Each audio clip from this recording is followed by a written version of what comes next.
అందరికీ వందనాలు. మా తండ్రి గారు అయిన పాస్టర్ రెవరెండ్ డి రమేష్ గారు వాక్యం తెలుపుచున్నారు. అందరూ శ్రద్ధగా వినండి. Thank you.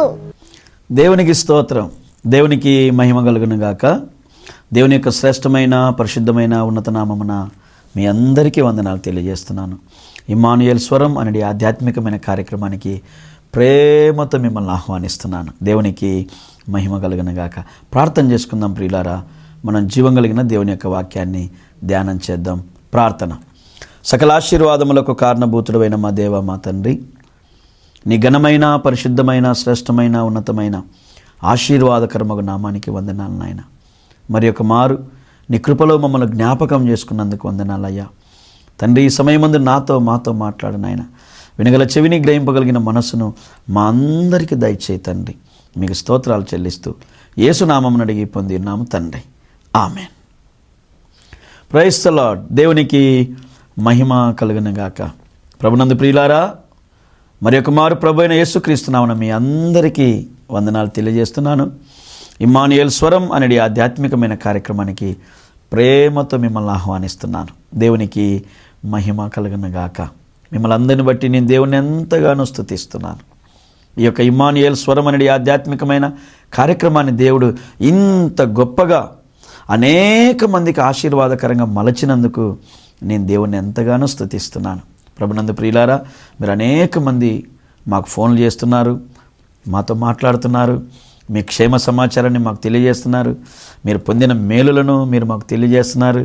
అందుని బట్టి నేను దేవుణ్ణి ఎంతగానో స్తుతిస్తున్నాను. మొన్నటి దినమందు ప్రియులారా, ఈ యొక్క టీవీ పరిచర్య ద్వారా పరిచయమైనటువంటి ఒక కుటుంబాన్ని నేను దర్శించడానికి ప్రభు నాకు సహాయం చేశాడు. నేను ఆ కుటుంబానికి వెళ్ళినప్పుడు ఎంత సంతోషించారు.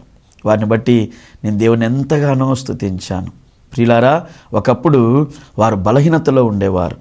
అయితే దేవుడు వారి బలహీనతలన్నింటినీ తీసివేశాడు. వారి కుటుంబంలో శాంతి, సమాధానము, నిమ్మలము, నెమ్మది, ఆరోగ్యం ఉండేది కాదు. చాలా దీనస్థితి, ఆర్థికపరమైన సమస్యలు వారి మీద భయంకరంగా దాడి చేస్తూ ఉండేది. అటువంటి సమయంలో ఇమ్మానుయేల్ స్వరం అనే ఆధ్యాత్మికమైన కార్యక్రమాన్ని వారు వీక్షించి మాతో ఫోన్లో మాట్లాడి ప్రభువుని తెలుసుకొని విశ్వాస జీవితంలో వారు అక్కడ స్థానిక సంఘాన్ని కట్టబడి ఈరోజు వారి జీవితంలో ఎంతో గొప్ప మేలును పొందారు. నేను ఆ ప్రాంతానికి పరిచర్యకు వెళ్ళినప్పుడు వారు అది గ్రహించి మా దగ్గరికి వచ్చి వారి గృహానికి మమ్మల్ని తీసుకెళ్ళి ఎంతో ప్రేమను, వారు దైవికమైన ప్రేమను మా ఇంట్లో వెల్లడిపరిచారు. నేను దేవుని ఎంతగానో స్తుతించాను. ప్రభునందు ప్రియులారా, ఈ ఆధ్యాత్మికమైన కార్యక్రమాల ద్వారా దేవుడు మనతో మాట్లాడుతున్నాడు. విన్న మాటను మన హృదయంలో పెట్టుకొని ఆ మాట ప్రకారం మనం జీవించగలిగినట్లయితే దేవుడు మన జీవితంలో గొప్ప కార్యం చేస్తాడు. ఆ సహోదరి కన్నీళ్లతో సాక్ష్యం ఇచ్చింది, అయ్యా ప్రభు లేకముందు మా జీవితాలు ఇలా ఉండేవి కాదయ్యా, ప్రభు లేకముందు మా కుటుంబాలు ఇలా ఉండేవి కాదయ్యా. ఈరోజు నా బిడ్డలను దేవుడు ఆశీర్వదించాడు, సంతానాన్ని ఇచ్చాడు, నా పంటను దేవుడు ఆశీర్వదించాడు, మా ఆర్థిక రుణబాధలు తీసివేశాడు, నా కుటుంబం అంతా ఇప్పుడు దేవునిలో ఎంతగానో ఆనందిస్తున్నామని వారు మాకు నూతన వస్త్రాలు ఇచ్చి, కానుకలిచ్చి దైవికమైన ప్రేమను వారు చూపించినప్పుడు నేను దేవుణ్ణి ఎంతగానో స్తుతించాను. ప్రభునందు ప్రియులారా, మన దేవుడు నమ్మదగిన వాడు. ఆయన మనల్ని ఆశీర్వదిస్తాడు, ఆయన మనల్ని దీవిస్తాడు, మనల్ని గొప్ప చేస్తాడు. మన కొరకు పరిశుద్ధ గ్రంథంలో ఎన్నో వాగ్దానాలను పొందుపరిచాడు ఆయన. కాబట్టి మన జీవితంలో ఆయన వాగ్దానాన్ని మన హృదయంలో పెట్టుకొని ప్రార్థన చేయగలిగితే ఆయన మనల్ని విడనాడువాడు కాడు. అందుకే చూడండి, ఇర్మియా గ్రంథం 31వ అధ్యాయం ప్రియులారా 9వ వచనాన్ని చదివినప్పుడు అక్కడ ఒక మంచి మాట రాయబడింది. వారు ఏడ్చుచు వచ్చెదరు, వారు నన్ను ప్రార్థించుచుండగా నేను వారిని నడిపించెదను. చూసారా ఎంత మంచి మాట? వారు ఏడ్చుచు వచ్చెదరు, ప్రార్థించుచుండగా నేను వారిని నడిపించెదను. చూసారండి, ఎవరైతే ప్రార్థన చేస్తారో, ఏ కష్టంలో, ఏ నష్టంలో, ఏ దుఃఖంలో, ఏ శోధనలో, ఏ వేదనలో, ఏ బాధలో నీవు ఉన్నావో, ఏ సమస్య నీ జీవితాన్ని కృంగదీస్తుందో, ఏ సమస్య నీ కుటుంబానికి నెమ్మది లేకుండా చేస్తుందో, ఏ సమస్య నిన్ను, నీ బిడ్డలను ఆశీర్వదించకుండా అడ్డుబండగా మారిపోతుందో, ప్రియులారా లేఖన వాక్యం సెలవిస్తుంది. అయితే ఆ సమయంలో వాళ్ళు ప్రార్థన చేయగలిగితే వాక్యం సెలవిస్తుంది, నేను వారిని నడిపించెదను. ఎలా నడిపిస్తాడంట? వారు త్రొట్టిల్లకుండా చక్కగా పోవు బాటను. ఇంతకాలం పడిపోయాం కదా, ఆ పడిపోయిన ఆ అనుభవమే మనల్ని కష్టాల పాలు, నష్టాల పాలు, అవమానాల పాలు, దుఃఖము పాలు, ఓడిపోయేటట్లుగా చేసింది కదా. ఇప్పుడు సర్వశక్తుడైన దేవుని మనం విశ్వసించి ఆయన సన్నిధికి రాగలిగాం కాబట్టి ఆయన అంటున్నాడు, ఇదిగో నువ్వు చక్కగా పోయే మార్గమును నేను నీకు తెలియజేస్తాను. అంతేకాదు ప్రియులారా, ఏమండి, నీళ్ళ కాలువల యొద్ద వారిని నడిపింతును. దేవునికి మహిమ కలుగునుగాక. ఎంత మంచి మాట, ఎంత గొప్ప మాట. ప్రభునందు ప్రియులారా, కష్టాన్ని బట్టి మనం భయపడొద్దు, నష్టాన్ని బట్టి మనం భయపడొద్దు, శోధనను బట్టి మనం కలవరపడకూడదు. నీ జీవితంలో ఒకవేళ అవి అనుమతించబడినట్లయితే నీవు ప్రార్థన చేయగలిగితే చాలు. ప్రభు అంటున్నాడు, నిన్ను చక్కగా పోయే మార్గంలో నడిపిస్తాను, నీళ్ళ కాలువల యొద్దకు నేను నడిపించేదను. దేవునికి మహిమ కలుగునుగాక. ప్రభునందు ప్రియులారా, మన దేవునికి మనం అంటే ఎంత ప్రేమ అంటే, ఇదే ఇర్మియా గ్రంథం 30వ అధ్యాయం 7వ వచనంలో రాయబడింది. ప్రియులారా, ఎంత గొప్ప శ్రేష్టమైన మాట చూడండి. ఏమండి, ఆయనను వారు దానిలో పడకుండా రక్షింపబడుదురు. అయ్యో, ఎంత భయంకరమైన దినము! అట్టి దినము మరి ఒకటి రాదు. అది యాకోబు సంతతి వారికి ఆపద తెచ్చు దినము. ఆయనను వారు దానిలో పడకుండా రక్షింపబడుదురు. భయంకరమైన పరిస్థితుల మధ్యలో కూడా దేవునిని కలిగిన వారి జీవితానికి ఉన్న గొప్ప ధన్యత ఏంటంటే ప్రియులారా, వాక్యం సెలవిస్తుంది, ఆయనను వారు దానిలో పడకుండా ఆయన వారిని రక్షించును. అయ్యో, ఎంత భయంకరమైన దినము! అందుకే 91వ కీర్తనలో అంటాడు కదా, మహోన్నతుని చాటున ఎవడు నివాసం చేస్తాడో ఆ నరుడు ధన్యుడు. ఎన్ని భయంకరమైనటువంటి పరిస్థితులు వచ్చినా, ఎన్ని విపత్కరమైనటువంటి అనుభవాలు వచ్చినా, మహోన్నతుని చాటులో ఉన్నవాని జీవితము ధన్యమైపోతుంది ప్రియులారా. అందుకే అంటున్నాడు, ఆయనను వారు దానిలో పడకుండా నేను వారిని రక్షించెదను. మన జీవితంలో సర్వశక్తిమంతుడు గొప్ప కార్యములను చేయగలిగిన వాడు. ప్రియులారా, వెంటనే 8వ వచనం చూడ ఏమంటున్నాడో లేఖన వాక్యం, సైన్యములకు అధిపతి యెహోవా ఇలాగు సెలవిస్తున్నాడు, నీకున్న కాడి నీ మెడ నుండకుండా ఆ దినమున నేను దాన్ని విరచి నీ కట్లను తెంపెదను. ఈ క్రిస్మస్ మాసములో, ఈ ఆనంద మాసములో, ఈ సంతోష మాసములో రక్షించడానికి వచ్చిన ఆ రక్షకుడు అనాది నుండి మనతో మాట్లాడుతూనే ఉన్నాడు. నీ మెడ మీద ఉన్న కాడిని నేను విరగొట్టేస్తాను. ఈరోజు ఒక్కొక్కరి జీవితంలో ఒక్కొక్క భారం అండి, ఒక్కొక్కరి జీవితంలో ఒక్కొక్క కష్టం అండి. ఏ కుటుంబాన్ని చూచినా, ఏ వ్యక్తిని చూచినా ప్రియులారా ఏదో ఒక కష్టం. కొంతమందికి ఐశ్వర్యం ఉంటుంది, ఆరోగ్యం ఉండదు. కొంతమందికి ఆరోగ్యం ఉంటుంది, ఐశ్వర్యం ఉండదు. కొంతమందికి ఆరోగ్యము ఐశ్వర్యం ఉంటుంది, పిల్లలు తిరుగుబాటుదారులుగా ఉంటారు. కొన్ని జీవితాల్లో అన్నీ ఉంటాయి, రక్షణ ఉండదు, శాంతి ఉండదు, సమాధానం ఉండదు, నెమ్మది ఉండదు. అయ్యో, ఏంటి మాకు ఈ పరిస్థితి అని కలవరపడిపోతున్నటువంటి వారిని నేను ఎంతో మందిని చూస్తూ ఉంటాను. ఈరోజు ఇమ్మానుయేల్ స్వరం అనే ఆధ్యాత్మికమైన కార్యక్రమాన్ని వీక్షిస్తున్న దేవుని జనాంగమా, ఎంత మంచి దేవుడు! నువ్వు ప్రార్థన చేస్తే నీ మెడ మీద ఉన్న కాడిని విరగొడతాడంటండి ఆయన, విరగొడతాడండి ఆయన. ఒక సహోదరి నాకు ఫోన్ చేసి ఏడుస్తుంది. ఏమని చెప్తుందో తెలుసా? అయ్యా, మేము 10,000 అప్పు తెచ్చుకున్నామయ్యా, ఆ 10,000 5 రూపాయలు వడ్డీ కట్టాలని ప్రయత్నం చేశాం, కానీ మేము కట్టలేకపోయాం, మా వల్ల కాలేదు. ఏదో ఒక కష్టం, ఏదో ఒక అవసరత, అతని కడదామనే లోపే ఏమండి ఆ స్కూల్ ఫీజో లేకుంటే హాస్పిటల్లో లేకుంటే ఏదో ఒక రీతిలో మాకు మరి యొక్క భారాలుగా మారిపోయి ఆ పని మేము చేయలేకపోయాం. కాబట్టి అది ఏమండి వడ్డీ కూడా కట్టలేని పరిస్థితిలోకి వచ్చే వేళకల్లా ఆ 10,000 కాస్త 1,00,000 రూపాయల పైన అయిపోయిందయ్యా. అయితే అతను వచ్చి అందరి ముందు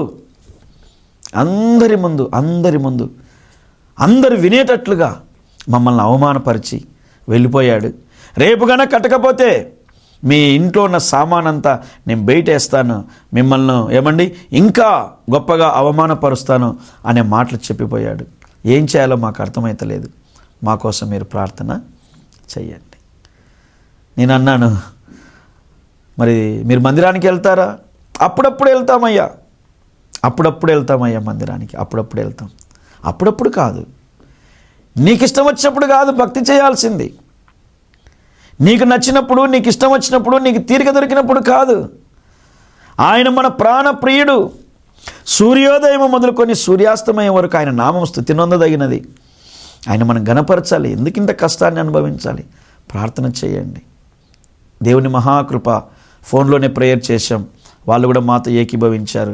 అమ్మ, దేవుడు ఏదో ఒక రూపాన నీ జీవితానికి మేలు చేస్తాడులే, నువ్వు నమ్మావు కదా, దేవుడు సహాయం చేస్తాడని ఆమెను బలపరచం. దేవుని మహాకృప, దేవుని మహాకృప. ఆ సహోదరి యొక్క అన్నగారికి ఫోన్ చేసినప్పుడు ఆయన వచ్చాడంటండి. ఆయన వచ్చి ఆ అప్పులవాడిని పిలిచి, ఇదిగో నా దగ్గర ఇప్పుడు ఒక 50,000 ఉంది, ఆ 50,000 ఇస్తాను, మిగిలిన డబ్బు నేను వచ్చే నెల ఇస్తాను, మీరేమనొద్దండి అన్నాడంట. వాడు సంతోషంగా తీసుకొని ఒక్క మాట మాట్లాడకుండా వెళ్ళిపోయాడంట. ఆమె మళ్ళా ఫోన్ చేసింది, పాస్టర్ గారు మీరు ప్రార్థన చేశారండి, మా అన్న పెళ్ళైనప్పటి నుండి ఎప్పుడు కూడా మాకు ₹1 ఇచ్చిన వాడు కాదండి, కానీ ఆ దేవుని మహాకృప ఈ కష్టకాలంలో మా అన్న వచ్చి మమ్మల్ని ఆదరించాడండి, ధైర్యపరిచాడండి.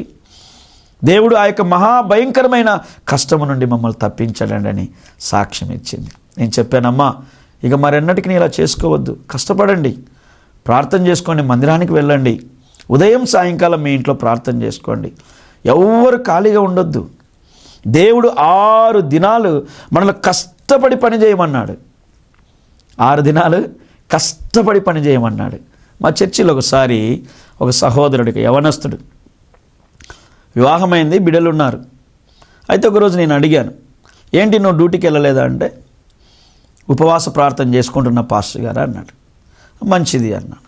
రెండవ రోజు మరలా మేమిద్దరం ఎదురుపడ్డాం. ఏంటి ఈరోజు కూడా వెళ్ళలేదా మీరు డ్యూటీకి అన్నాను. అంటే ఉపవాస ప్రార్థన చేసుకుంటున్నానండి అన్నాడు. అంటే ఎన్ని రోజులు తీర్మానం తీసుకున్నావని అడిగాను. 3 రోజులు తీర్మానం తీసుకున్నానండి అన్నాడు. 3 రోజుల తర్వాత మరి ఒక మారు నేను కలిశాను.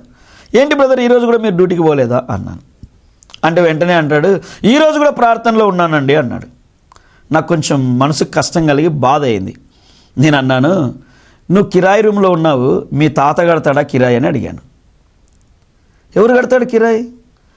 ఇప్పటికే 3 రోజులు ఉపవాస ప్రార్థనని కూర్చున్నావు, ఇంకొక రోజు పోయింది, మరి ఎట్లా వస్తుంది డబ్బులు? క్రైస్తవ జనాంగం ఈ దినాల్లో జ్ఞానం కోల్పోతున్నామండి. మనం అబద్ధాన్ని చాలా ఇష్టంగా నమ్ముతున్నారు, కానీ వాక్యాన్ని మర్చిపోతున్నారు. కష్టపడి పని చేయను ఆయన అని దేవుడు చెప్తుండే నేను పని చేయకుండా ప్రార్థన చేస్తానండి ఎట్లా అండి? తప్పు కదా. నువ్వు పని చేసి ప్రార్థన చేసుకోవాలి. దేవుని కృప మీద నువ్వు ఆధారపడాలి, దేవుని దయ మీద నువ్వు ఆధారపడాలి. ఎప్పుడైతే నువ్వు ప్రార్థన చేస్తావో నీ కష్టార్జితాన్ని దేవుడు దీవిస్తాడు. మనందరికీ తెలుసు కదండి 125వ కీర్తన ఏమని రాయబడింది? యెహోవా యందు భయభక్తులు గలవాడు ఇలాగ ఆశీర్వదించబడతాడు, అతని చేతుల కష్టార్జితము ఆశీర్వదింపబడుతుంది. నీ మెడ మీద ఉన్న కాడిమాను విరగగొట్టబడాలంటే దేవుడు నీకు అప్పచెప్పిన పనిని నువ్వు చక్కగా శ్రద్ధగా చేస్తూ దేవుని కృప మీద నువ్వు ఆధారపడినప్పుడు దేవుడు గొప్ప కార్యాలు చేస్తాడండి. దేవునికి మహిమ కలుగును గాక. ఈ దినాల్లో చాలామంది ఏమండి సోమరితనంతో దీవెన పొందాల. దేవుడు అలాంటి వాడు కాదండి. మన దేవుడు అన్యాయస్తుడు కాదండి. మనము లోకస్తుల్లాగా లేకుంటే లోకంలో ఉన్న మనుషుల బాబాల్లాగా ఒట్టొట్టి మాటలు మన దగ్గర పనికి రావండి. మన దేవుడు ఆశ్చర్యాలు చేస్తాడండి. ఆయన చెప్పిన మార్గంలో మనం నడిచినప్పుడు ఆశ్చర్యం చేస్తాడండి. అప్పుడు ఆ సహోదరికి చెప్పాను, అమ్మా కష్టపడి పని చేసుకోండి. ఈరోజు దేవుడు ఎంత దీవించాడో తెలుసా అండి? ఈ టీవీ పరిచర్యకు వాళ్ళు 20,000 రూపాయలు స్పాన్సర్ చేశారండి. అంటే దరిదాపు 2 ప్రోగ్రామ్స్ను వాళ్ళు స్పాన్సర్ చేశారు. ఈరోజు మంచి వెహికల్స్, వారి పిల్లలు ఉన్నతమైన దీవెన, ఉన్నతమైన ఆశీర్వాదం. ఆదివారం అయ్యే వేళకల్లా ఇంటిల్లి పాది వారు బైబిల్ చేత పట్టుకొని ఏమండి మందిరాలకు వెళ్తున్నారు, దేవుని సన్నిధిలో ఉన్నారు. వారిని బట్టి మేము ఎంతో దేవుని స్తుతిస్తూ ఉన్నాం. వారు మా కుటుంబ సభ్యుల్లాగా ఉన్నారు. ఇప్పుడు దేవునికి మహిమ కలుగును గాక. నీ మెడ మీద ఉన్న కాడిమాను విరగగొడతానంటున్నాడు దేవుడు. నీ బలహీనత ఒకవేళ నీకు భారంగా ఉందేమో, ఆయన స్వస్థపరిచే దేవుడండి. నీ ఆర్థిక పరిస్థితులు నీకు భారంగా ఉన్నాయేమో, తీసివేసే దేవుడండి ఆయన. ప్రార్థన చేయుచు మనం దేవుని సన్నిధిలో నిలిచినప్పుడు ప్రియులారా, లేఖన వాక్యం సెలవిస్తుంది, వారు ప్రార్థన చేయుచుండగా, ఇదిగో వారు ఏడ్చుచు ప్రార్థన చేయుచుండగా నేను వారిని నడిపించేదను, త్రొట్టిల్లకుండా పోవు మార్గమును చూపిస్తా, నీళ్ళ కాలువల యొద్దకు నేను వారిని నడిపిస్తా. భయంకరమైన పరిస్థితుల మధ్యలో కూడా నా బిడ్డలను నేను రక్షించుకుంటాను అంటున్నాడండి. వారి మెడ మీద ఉన్న కాడిమానును నేను విరగగొట్టేస్తాను. ఎంత గొప్ప దేవుడండి మన దేవుడు, ఎంత మంచి దేవుడండి. నేను ఎప్పుడు దేవుని స్తుతిస్తూ ఉంటాను. ప్రయాసపడి భారము మోచుకొనుచున్న సమస్త జనులారా, నా యొద్దకు రండి, మీకు విడుదలనిస్తానని పలికిన ఏకైక దేవుడు మన ఆరాధనకు యోగ్యుడైన యేసు ప్రభుల వారండి. ఒకసారి లోకంలో మీరు చూడండి, లోకంలో చూడండి. నీకు కష్టాలు ఎక్కువైపోయి, కన్నీళ్ళు ఎక్కువైపోయి, శోధన ఎక్కువైపోయి, ఏ మార్గం వెళ్ళాలో తెలియక మీ తల్లిదండ్రుల ఇంటికి వెళ్ళండి ఒకసారి. ఫస్ట్ టైం వెళ్ళి అమ్మా అని ఏడ్చావనుకో, ఆమె కూడా నా బిడ్డానికి ఎంత కష్టం వచ్చమ్మా అని ఏడుస్తుంది, ఎంతో కొంత సహాయం చేస్తుంది. రెండోసారి వెళ్తే, మూడోసారి వెళ్తే, 10వ వెళ్తే అప్పుడు ఇక ఏడవదు. ఏమంటుంది? ఎట్లా పుట్టావే నా కడుపున నువ్వు పుట్టినప్పటి నుండి కూడా నాకు బాధలే, నీ జీవితం నాకు ఎప్పుడు సంతోషాన్ని ఇవ్వలేదు, నేనేం చేయగలుగుతాను చెప్పు అంటుంది. అలా అన్నందుకు మనం బాధపడకూడదండి. ఎందుకంటే ఆమె తల్లి అయినా ఆమె సామర్థ్యం కొంచెమే కదా, కానీ మన దేవునికి అసాధ్యమైంది ఏది లేదండి. అందుకే అన్నాడు, ప్రయాసంతో నా దగ్గరికి రా బిడ్డ, నేను నిన్ను ఆశీర్వదిస్తాను, నీ మెడ మీద ఉన్న కాడిని నేను విరగగొట్టేస్తాను. సంతానం లేక అవమానాన్ని భరిస్తున్నావు, నా దగ్గరికి రా బిడ్డ, నా దగ్గరికి రా. ఎంతమంది వారి అవమానాన్ని భరించలేక భర్తను విసికించారు. నాకు ఇప్పుడు నువ్వు కుమారులను ఇవ్వండి అని అడుగుతుంది ఒక ఆమె. అప్పుడు అంటాడు ఆయన, నేనేమన్నా దేవుడనా నీకు బిడ్డలను ఇవ్వడానికి, నా చేతిలో ఏముంది. ఇంకొక ఆమె ఉంది హన్న, ఆమెకు కోపం వస్తుంది ఊరికనే, బాధ కలుగుతుంది ఊరికనే, అన్నం తినడం మానేస్తుంది, ఏడుస్తూ కూర్చుంటుంది. ఆమె జీవితంలో ఆమె అనుభవిస్తున్నటువంటి ఆ భారాన్ని బట్టి ఎప్పుడు దుఃఖపడుతూనే ఉంటుంది. ఆమె దుఃఖం కుటుంబానికి అంత దుఃఖంగా మారిపోయింది. అయితే దేవుని దగ్గరికి పోయి ఏడ్చిందండి. దేవుడు ఆమె భరిస్తున్న నిందను తీసివేశాడు. ఎంత గొప్ప ఘనతనిచ్చాడంటే సమూయేలు ప్రవక్తను ఆమెకు కుమారునిగా ఇచ్చాడు. నీ మెడ మీద ఉన్న కాడిమానును విరగగొట్టేస్తా. మన పాపములను క్షమించువాడు మన ఆరాధనకు యోగ్యుడు. మన కష్టాలను, మన నష్టాలను, మన శోధనలు, మన నిందలను, మన వేదనలను, నీ భారమును తొలగించువాడు మన దేవుడు. ప్రార్థన చేసుకోవాలండి, ప్రభుతో నిలవాలండి. ప్రభు ఆశ్చర్యమైన కార్యాలు చేస్తాడు. నీ జీవితంలో కాడిమాను విరగొట్టేస్తాడు. అందుకే దేవుని బిడ్డలు విడుదల నొందిన వారినిగా చేస్తాడు ఆయన. అందుకేమన్నాడండి, కట్టబడిన వాటిని విప్పుకొని నా యొద్దకు తీసుకొని రండి. బంధకముల నుండి విడుదలనిస్తాడు మన దేవుడు. వారు ప్రార్థన చేయుచుండగా అద్భుతములను చూస్తారు. ఈరోజు ఇమ్మానుయేల్ స్వరం అనే ఆధ్యాత్మికమైన కార్యక్రమాన్ని వీక్షిస్తున్న ఓ తల్లి, ఓ తండ్రి, ఒక సహోదరుడా, ఏ కాడి నీ భుజాల మీద భారంగా మారి నీకు నెమ్మది లేకుండా చేస్తుంది, ప్రార్థన చేయి, ప్రార్థన చేయండి. దేవుడు గొప్ప కార్యం చేస్తాడు. నీ కాడిమానును విరగగొడతాడు. దేవునికి మహిమ కలుగునుగాక. లేఖన వాక్యం చూడండి ప్రియులారా, మరి యొక్క మాటను మనం జ్ఞాపకం చేసినప్పుడు 10వ వచనం చూడండి ఎంత గొప్పగా రాయబడిందో. ఏమండి, వారు నిమ్మలించి నెమ్మది పొందుదురు. స్తోత్రం కలుగునుగాక. మరి యెహోవా సెలవిచ్చినదేమనగా, నా సేవకుడైన యాకోబు భయపడకుము, ఇశ్రాయేలు విస్మయమందుకుము, నేను దూరం నుండి నిన్నును చెరలోనికి పోయిన దేశంలో నుండి నీ సంతానపు వారిని రక్షించుచున్నాను. బెదిరించువాడు లేకుండా యాకోబు సంతతి తిరిగి వచ్చి నిమ్మలించి నెమ్మది పొందును. బెదిరించేవాడు లేకుండా. కొంతమంది భయం భయం భయం భయం భయం భయంతోనే బ్రతుకుతుంటారండి పాపం. ప్రభు అంటున్నాడు, అటువంటిది నీకు లేకుండా చేస్తాను. నీ జీవితాన్ని నిమ్మలపరుస్తాను, నీకు నెమ్మదినిస్తాను. ఈ లోకములో ఆయన మనకు చాలిన దేవుడు అండి.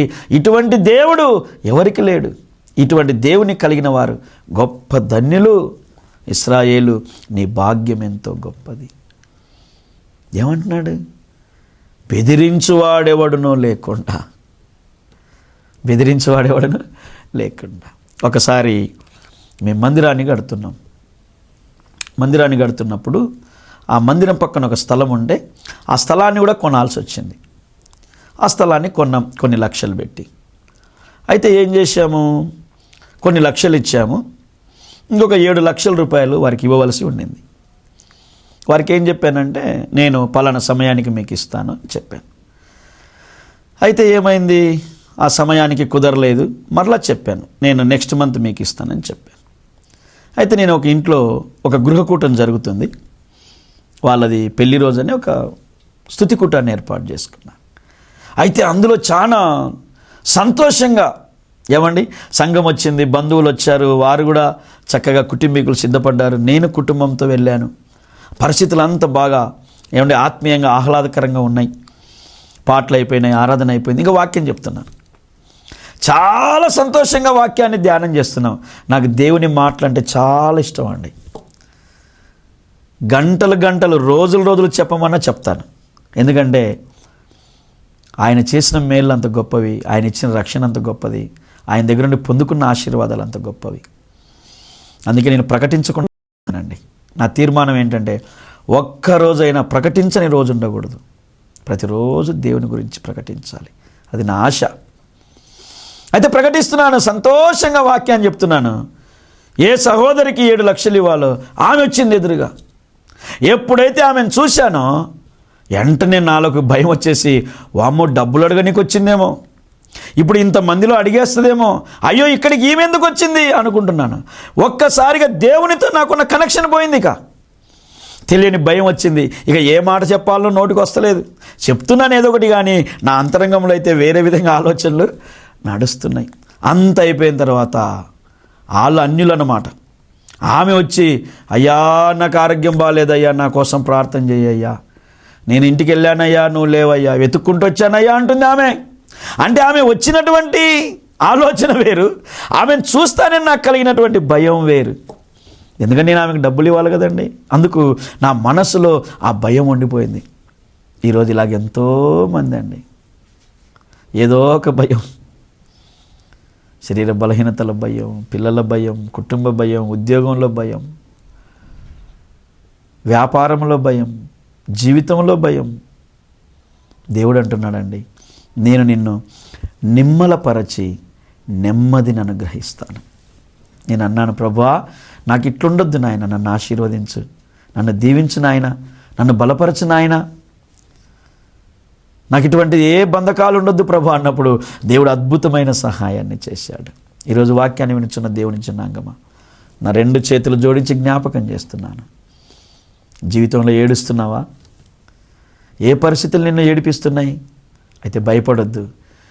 ఏడ్చుచు ప్రార్థించుచుండగా దేవుడు వారికి చక్కటి త్రోవలను బయలుపరుస్తాడు. నీటి కాలువల యొద్దకు వారిని నడిపిస్తాడు. భయమున్నొందే పరిస్థితుల మధ్యలో కూడా దేవుడు కాపాడుకుంటానంటున్నాడు.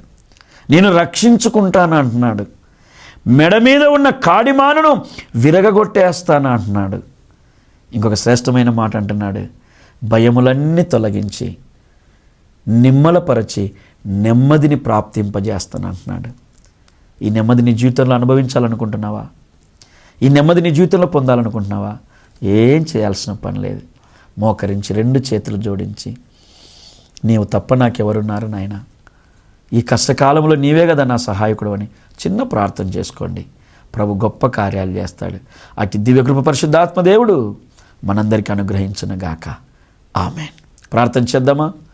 సకల ఆశీర్వాదములకు కారణభూతుడైన మా దేవా, మా తండ్రి, నిఘనమైన, పరిశుద్ధమైన, శ్రేష్టమైన, ఉన్నతమైన ఆశీర్వాదకరమగు నామానికి వందనాలు చెల్లిస్తున్నాం. మీరెంతైనా నమ్మదగిన దేవుడవు తండ్రి.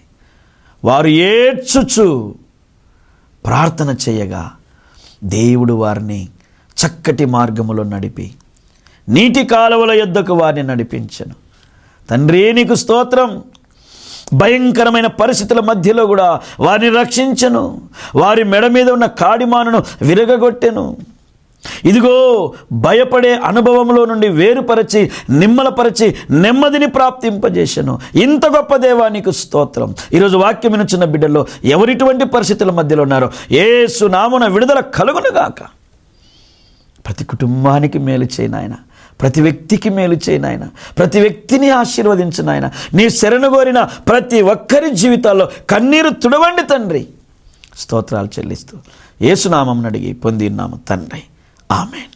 మన తండ్రి అయిన దేవుని ప్రేమ, కుమారుని యేసుక్రీస్తు కృప, పరిశుద్ధాత్మని యొక్క అన్యోన్య సహవాసం చిన్నమనకు, సంఘమునకు, పరిశుద్ధులకు దేవుని కృప సదాకాలం తోడైండి నడిపించునుగాక. ఆమేన్. Praise the lord. దేవునికి మహిమ కలుగునుగాక. దేవుని యొక్క శ్రేష్టమైన నామమున మరొక మారు మీ అందరికీ వందనాలు తెలియజేస్తున్నాను. ఇమ్మానుయేల్ స్వరం అనే ఆధ్యాత్మికమైన కార్యక్రమాలు మీకు ఆశీర్వాదకరంగా ఉన్నాయా? అయితే మీరొక్కరు వినడం కాదు, అనేకులకు తెలియపరచండి. యూట్యూబ్లో కూడా ఇమ్మానుయేల్ స్వరం అనేటువంటి ఈ కార్యక్రమాలను మీరు సబ్స్క్రైబ్ చేసుకోండి, వీక్షించండి, మాతో మాట్లాడుతూ ఉండండి, మా కొరకు ప్రార్థన చేయండి, సహకరించండి, ప్రభు దీవెనలు పొందండి. నా ప్రభు మనల్ని అందరినీ నిండార్లుగా ఆశీర్వదించునుగాక. Thank you. God bless you. దేవుడు మిమ్మల్ని, మీ కుటుంబాలను ఆశీర్వదించునుగాక. Praise lord. మా ఆరాధనలు జరుగు స్థలం: మా మొదటి ఆరాధన ఉదయం 8 గంటలకు గాజుల రామారం రవినారాయణ రెడ్డి నగర్ నందు జరుగును. మా రెండవ ఆరాధన ఉదయం 11:30 మియాపూర్ ఓల్డ్ ఆఫీస్పేట్ సాయినగర్ నందు జరుగును. పాలు పొంది దీవెనలు పొందగలరు. మా address: reverend D Ramesh, Immanuel prayer home international ministries, 2-327 Sainagar, old ఆఫీస్పేట్, మియాపూర్, హైదరాబాద్.